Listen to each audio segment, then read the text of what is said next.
किसान भाइयों, इस वीडियो में हम जानेंगे गन्ने की मोटाई और गन्ने की लंबाई बढ़ाने के बारे में। किसान मित्रों, इस वक्त गन्ने की ग्रोथ करने का समय चल रहा है।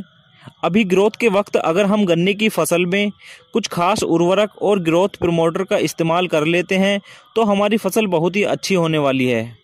तो चलिए वीडियो को शुरू करते हैं। जो भी किसान मित्र चैनल पर नए हैं वो चैनल को सब्सक्राइब करें और वीडियो को ज़्यादा से ज़्यादा शेयर करें। तो चलिए वीडियो शुरू करते हैं। जैसा कि आप सभी जानते हैं, इस वक्त गन्ने में खास करके गन्ने की पेड़ी में अभी हमारे नीचे से हम पत्ती हटाकर देखेंगे तो पोरियां निकलनी शुरू हो गई हैं। ये पोरियां निकलने का वक्त गन्ने की ग्रोथ करने का वक्त होता है और इस वक्त हमें कुछ खास उर्वरक अपनी फसल को दे देने चाहिए, जिसमें अच्छे न्यूट्रिशन मात्रा वाले उर्वरक भी होने चाहिए, जिससे हमारे पौधों की लंबाई और मोटाई हम अच्छे से बढ़ा सकते हैं। अब बात करते हैं हम सबसे पहले उर्वरक की। तो किसान मित्रों, 1 एकड़ के लिए हमें 1 बैग यूरिया लेना है। उस यूरिया को हमें एक पाल पर उसको खोलकर अपने बैग से बाहर निकाल लेना है, उसको अच्छे से फैला लेना है। यूरिया फैलाने के बाद किसान मित्रों, उसमें हमें 200 से 250 ग्राम पानी मिलाना है। पानी हम इसलिए मिलाते हैं क्योंकि यूरिया हमारा एक शुष्क उर्वरक होता है। पानी मिलाने से उसमें चिपचिपापन पैदा हो जाएगा और उसमें हम जो भी दूसरा उर्वरक मिलाएंगे वो अच्छे से उसको चिपक जाएगा। या फिर हम कोई भी इंसेक्टिसाइड या ग्रोथ प्रमोटर का इस्तेमाल करेंगे साथ में मिलाकर तो वो अच्छे से चिपक जाएगा और बराबर मात्रा में हमारे खेत में चला जाएगा। किसान मित्रों, यूरिया में पानी मिलाने के बाद हमें इसमें 5 किलोग्राम बायोवीटा मिलाना है।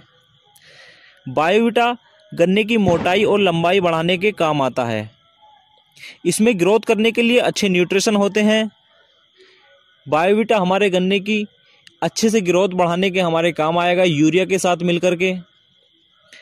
बायोवीटा की जगह अगर आप इफ्को की सागरिका भी मिला सकते हैं, उसका भी अच्छा रिजल्ट आपको खेत में अपने देखने को मिल जाएगा। इन दोनों में सेम न्यूट्रिशन होते हैं, लेकिन इफ्को की सागरिका बायोवीटा से कुछ महंगी पड़ती है।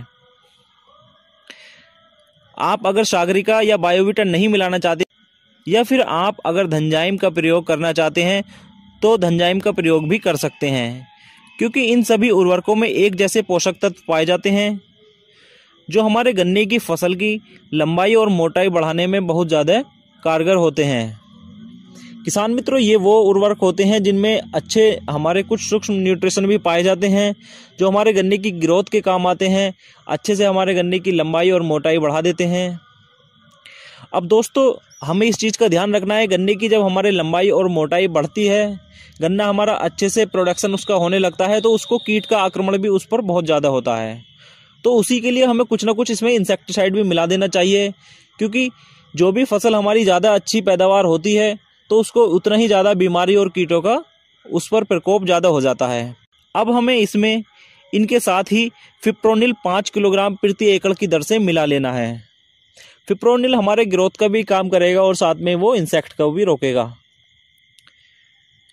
5 किलोग्राम 1 एकड़ के लिए ये काफ़ी होता है, जो हमारी फसल में बढ़वार के साथ साथ कीटनाशक का भी कंट्रोल अच्छे से कर लेता है। किसान भाइयों, इन सबको मिलाकर हमें खेत में अच्छे से इनका छिड़काव कर देना है।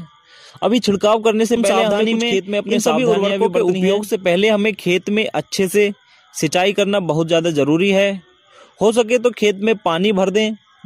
पानी के भरने के बाद इनका उपयोग करें तो उससे हमारी फसल का बहुत अच्छा रिजल्ट मिलेगा, क्योंकि पानी जैसे जैसे फसल हमारी पानी को अपने एब्जॉर्ब करेगी, उसी के साथ साथ इन सभी उर्वरकों और इंसेक्टिसाइड को भी अच्छे से वो इस्तेमाल कर लेगी, जिससे हमारी फसल को बहुत अच्छे से न्यूट्रिशन की मात्रा मिल जाएगी। अब किसान मित्रों, इसको देने के बाद हमारी फसल की पैदावार तो बहुत अच्छी होने वाली है। इससे हमारे गन्ने की लंबाई और मोटाई तो बहुत शानदार हो जाएगी। लेकिन इसके बाद हमारे अब आने वाले अगस्त के महीने में शुगर कैन टॉप बोरर का अटैक बहुत ज़्यादा खेतों में बढ़ने वाला है। तो उसके अटैक के लिए भी हमें अभी से उसका कंट्रोल करना है। तो उसके कंट्रोल के लिए किसान मित्रों 15 जून से लेकर 15 जुलाई तक हमें ये 1 महीने का वक्त मिलता है। इसमें उसके लिए इंसेक्टिसाइड लगाने होते हैं, जिससे हमारे आने वाले टाइम में किसी भी तरह का कोई इंसेक्ट खेत में ना लगे। तो इसके लिए दोस्तों हम कोराजन या फर्टेरा का इस्तेमाल अपने खेत में कर सकते हैं।